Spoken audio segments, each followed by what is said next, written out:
Want your podcast and videocast to be seen, heard, found, and rewarded in this noisy digital world?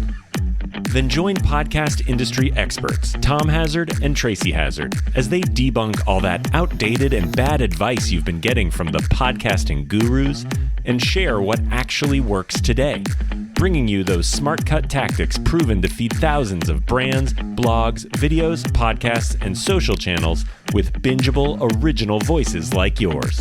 Get ready to feed your brand.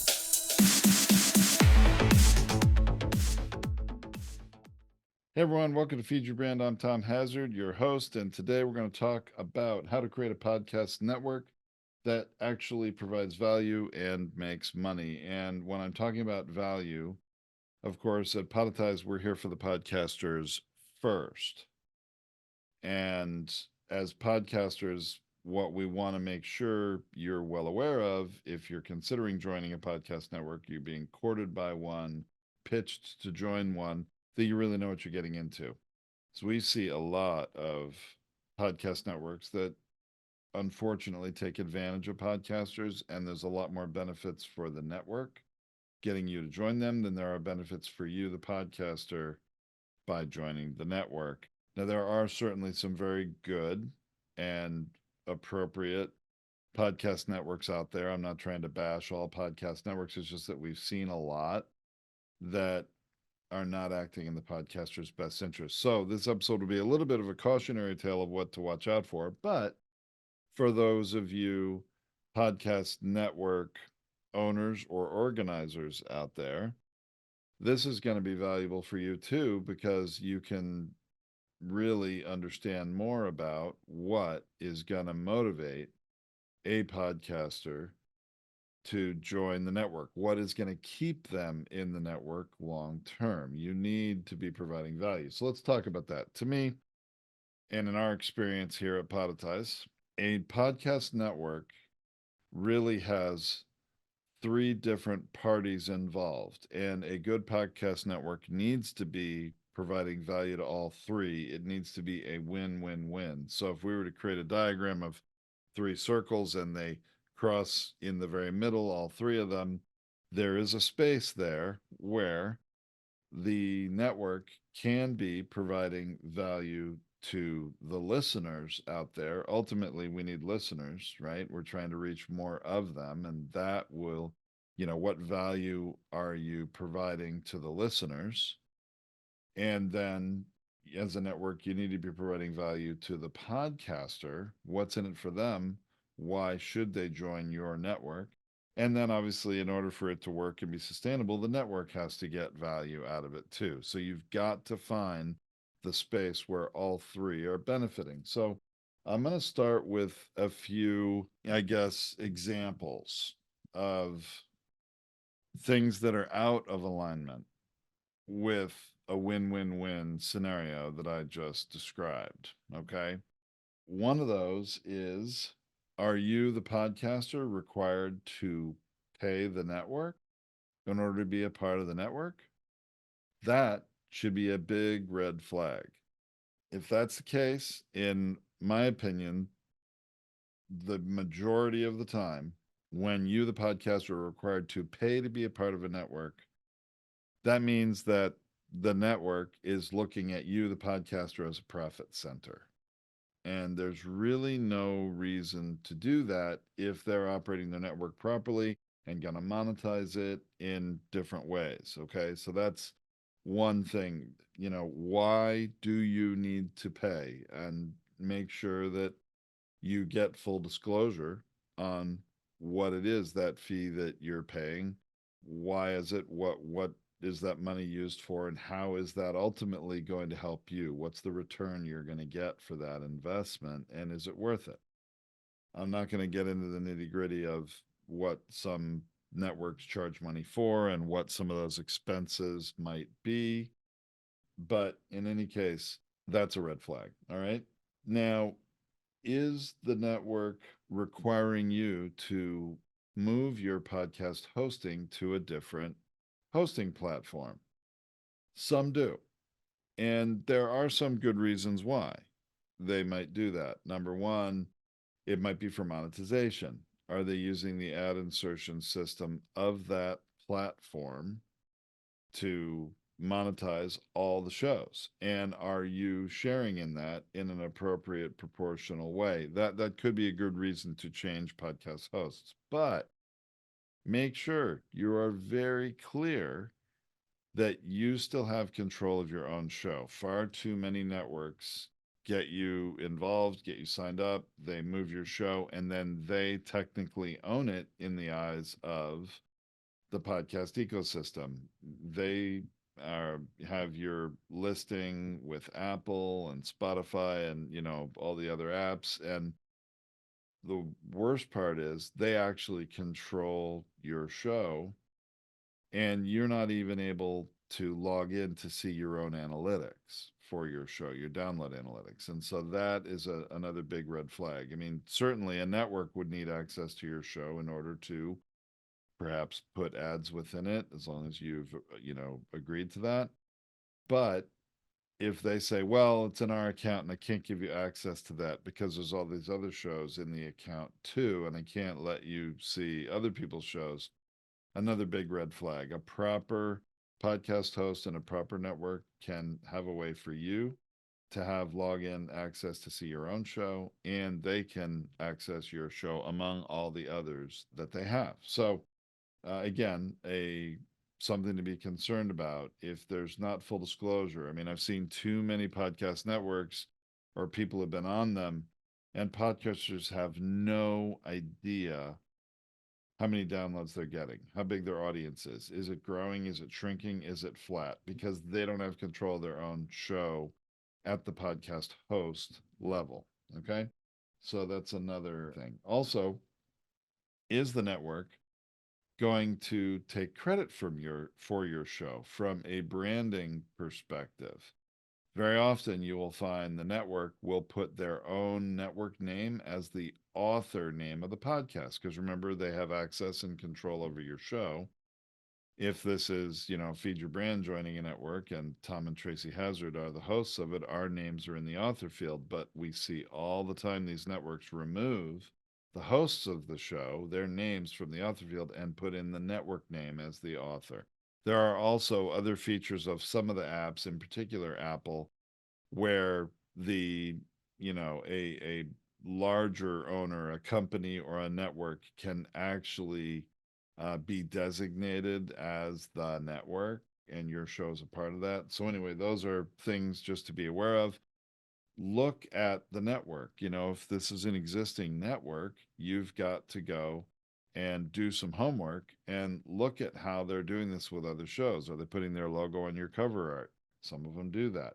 Are they putting the network name as the author name? That's not always in your best interest. I think there might be a scenario where that would be okay, but generally not recommended and not a good idea.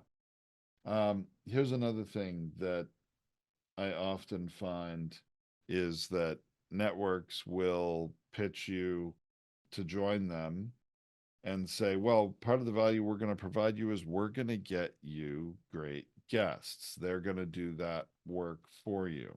I hear that a lot. And unfortunately, even though I hear it a lot, I don't see it actually happen in practice. I hear all too often from the podcaster, yeah, they really didn't get me many guests that were worth much. And that value was never fully realized. So again, be clear what's in it for you, the podcaster, for joining the network. Another thing is really, I think you need to think about what's in it for you. A lot of times the podcast network will say, oh, well, we'll monetize your show right away. And like, oh, that's great.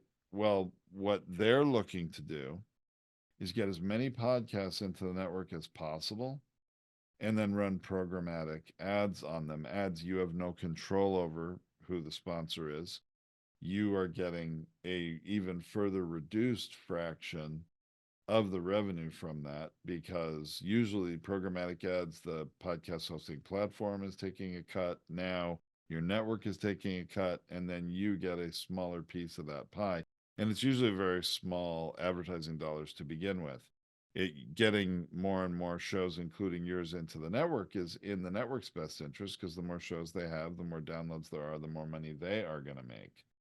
But for you, the podcaster, is the amount of money you're going to make worth the distraction that's going to occur for your listeners to be forced to hear ads, usually at the very beginning of the episode, that are not really relevant at all to what you talk about, your subject matter? Okay. So those are some of the cautionary things that you really need to be careful of. But now I want to sort of flip this and talk about the network itself. What can you, the network, or the network manager, organizer, owner, those of you out there listening to this podcast, what can you do to make a network that truly provides that win-win-win value? And I decided to shift now to that perspective, because one of the things, the first thing I'm going to talk about, is not just value for the network, but also provides value for the listeners. And I don't see this happen enough with most networks. Basically, the network will co-brand your show with their network, and then, they're hoping people recognize their brand more, start searching on it if they like some of the shows. Hey, I might want to see more shows from that network. That's sort of some of the concept, right?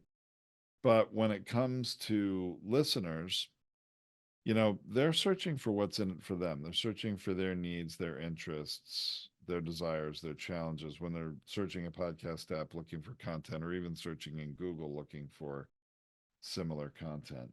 And when you have a network that is really out to promote itself more than the podcaster, the listener could be subscribed to one of their shows, and it takes a lot of work for the podcaster to go and try to find other shows on that network. Now, there may be links in the description of the episode. There may be that episode webpage link that may take people to the network page. This is another thing you need to be aware of if they're going to do that, because many of you podcasters have your own website. And you've heard Tracy and I talk about this for years, that we highly recommend every podcast have their own website, and that's great. When you get into a network, are they going to replace all those episode webpage links with pages that go to the network page? That's probably what they want to do. Is that in your best interest? Probably not. So that's something you need to make sure you understand going in. Is that a requirement, or is it an option? Can you still have those links go back to your webpage? So sorry for that momentary, tangent. But coming back to listeners, a network that really is providing value to listeners, trying to attract more of them, will not only have your show with its own listing that people can subscribe to separately, it will also put out a network feed, a whole actual show listeners can subscribe to, that contain every episode that publishes of every show in the network. And there could be 2, 3, 4, 5 episodes publishing every day, depending on how many are in the network. An ideal kind of network would be, has a small number of shows, and there's maybe 2 or 3 episodes of different shows publishing every day of the week. And the advantage for the listener is they can subscribe to one network, one show feed, and get your show and get others as well. One of the best examples of this I've seen is a network of podcasts that are about veterans and for veterans, people who have served in our military or armed forces here in the United States. And, a small network of 5 shows, each one publishes a different day of the week. The listener gets a different show an episode rather, pushed to them every day on their device. And maybe they listen to all of them, or maybe they listen to 2 or 3 of the 5, but they're aware of all of them. And that awareness, that makes it easy for listeners to listen to multiple shows in the network. And it expands the listening audience of your show beyond what you get yourself. So that I see as a real win-win for everyone. The listener gets an advantage, the network gets an advantage, gets additional downloads they can monetize through that group feed, but you still have your own independent feed your independent show with its own listeners and its own subscribers, right? So that's, I think, a potentially good thing that serves everyone. And the difference of monetization that is really going to provide value to the network and the podcaster. And there's nothing wrong with monetizing and having ads in your show and in the other shows on the network. Podcast listeners, by a very large percentage, over 65%, the last data that I have seen, is that podcast listeners don't mind hearing ads when the ads are relevant to what the content is that they're listening to. So when it's in alignment, they'll listen to the ads. They don't mind it. And in fact, when the ads are in alignment with what the content is they're listening for, the value that they're to get by listening to the podcast, they will convert at a very large percentage of the listeners will convert and click on a call to action, especially when the host of the show is inviting them to do so, is endorsing whatever the, ad is about. So, rather than programmatic ads, there's a lot more to be achieved being a part of a network with ads that are within each of the shows, cross promoting different shows within the network, but also monetization that is really at a higher dollar value per impression, or maybe it's more affiliate based on people that click through, it's based on conversion, but advertisers will pay more when it's not just a basic national brand running an ad at the beginning of an episode. You actually have an ad that maybe is read by the host and it's within the episode, and each podcast in the network has to do that every month, or they have other ways of, running ads within the episodes, not distracting people in the very beginning of the episode, but running them more in the middle and actually into the last 25% of an episode. We are seeing all kinds of data and experiencing it that ads that run in the latter part of an episode actually get listened to more genuinely. Like, people are, they've listened through your whole episode, they're engaged, they're liking the content. And when you have an ad there, they're actually going to listen to it. Whereas when it's in the very beginning, they're not really paying attention. All right, this isn't the show yet. I got to wait for these ads. Then I'm going to get to the good content. We're finding conversion to ads in post-roll spots, which to us at Podtize means anywhere in about the last 25 or 20 to 25% of the episode are getting a lot higher conversion. A wise network that's monetizing with different kinds of sponsors, that's not just easier for them with programmatic ads, but is doing it in an intentional way, getting sponsors uniquely for that network. Like, take the Veterans Network I was talking about. There's lots of companies like, let's say, USAA Insurance, that is actually any insurance company whose, ideal customer profile are either people in the military or their families. And so, there's very targeted advertising that the network can charge more for, the podcasters can make more for, than just normal programmatic advertising. So my point in this is the network doing that kind of engagement of getting sponsors for the entire network? Because if you're now considering joining the network, they're monetizing it. You already have some amount of audience that you've grown that's valuable to them to help grow the total number of listeners of all their shows.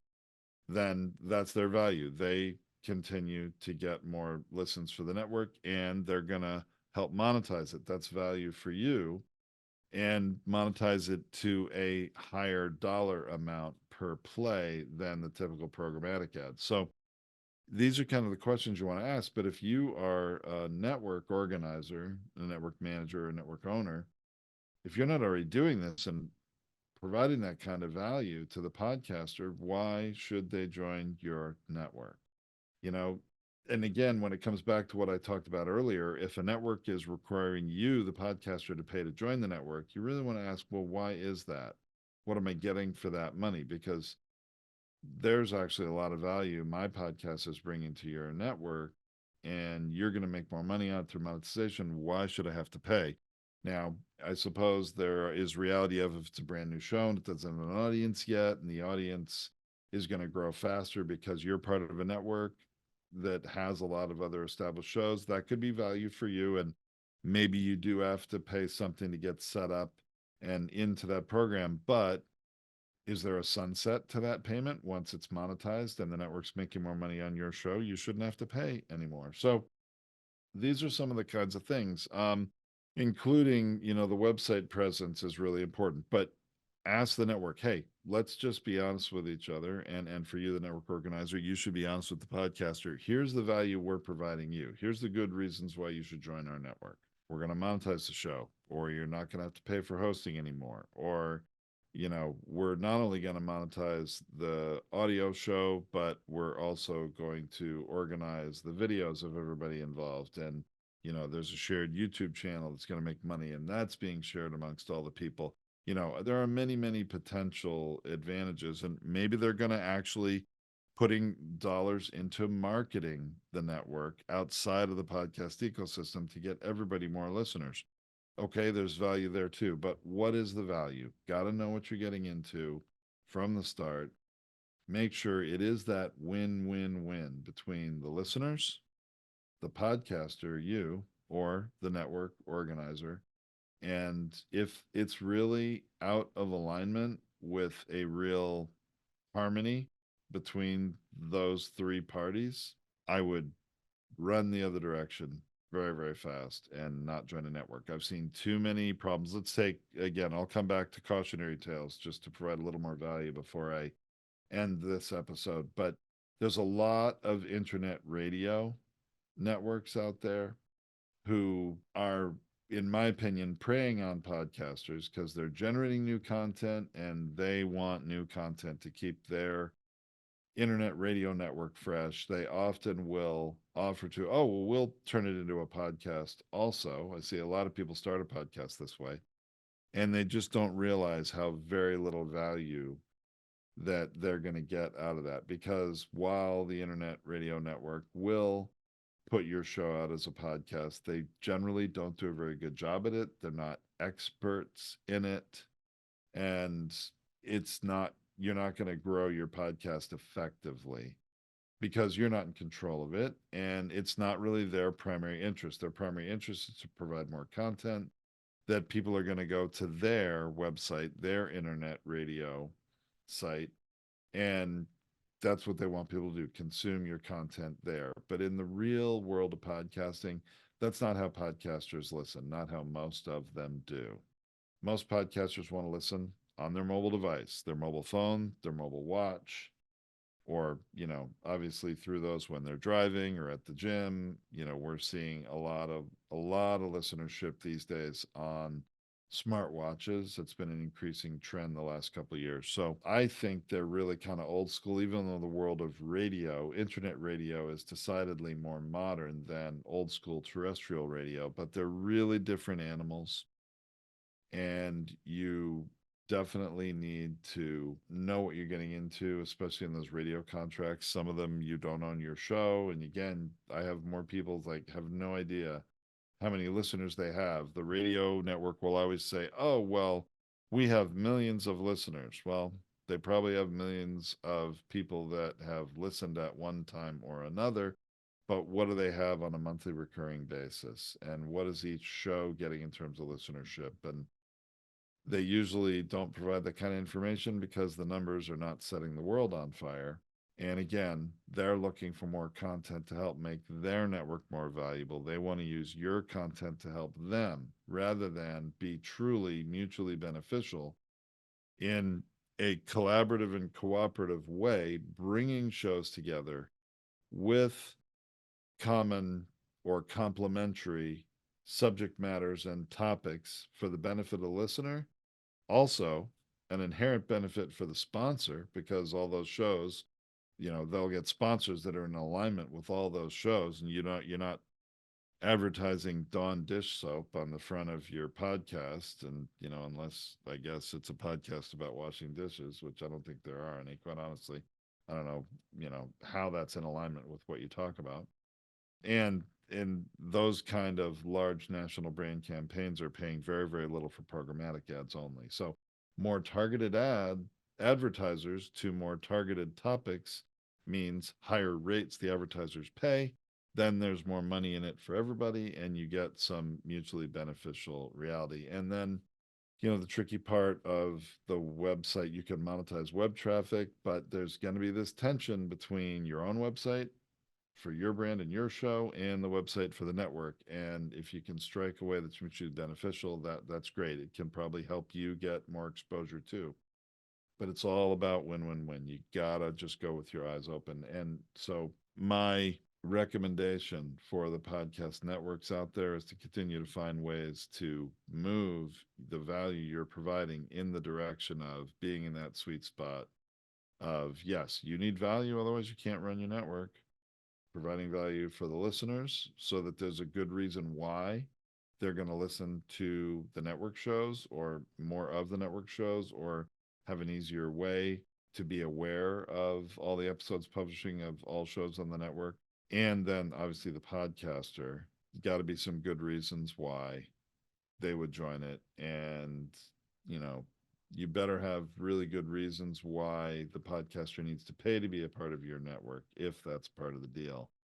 I feel the networks with more integrity don't do that, and they're seeking podcasts to join that are a fit and providing them value for coming on and being part of it. So there you go. That's, my thoughts about podcast networks that actually provide value. When you think about it, it's pretty much common sense. If you ask the question, what's in it for me as a podcaster, and how's it also benefiting my listeners? And then for the network, if you ask yourselves, okay, how am I providing value to the podcaster to give them real value and get them to join? And then how am I making money too? And we all have to keep the listeners in mind. If you just keep all of them in mind, figure out the harmony there, that will work, then that's a network worth being a part of and worth existing in our industry here. So that's podcast network value according to Feed Your Brand for today. You can find the blog post for this episode at podcastersunited.org. As usual, reach out to us anywhere on social media and or at podetize.com also if you have some questions. But we will be back next week, hopefully with Tracy back from her jury duty experience, hopefully next week. Until then, everybody have a good one, and we'll see you next time. Heard something useful today but didn't have a chance to write it down? No worries. Tom and Tracy have you covered. Head to podetize.com where you can get free tips, resources, advanced masterclasses, and launch boot camps. While you're there, book a free audit to find out how your podcast scores against the competitors and what you can do about it. Last thing, don't forget to follow Podetize, Tracy Hazzard, and Tom Hazzard on social so you can ask questions during their next live stream. Until next time, keep podcasting.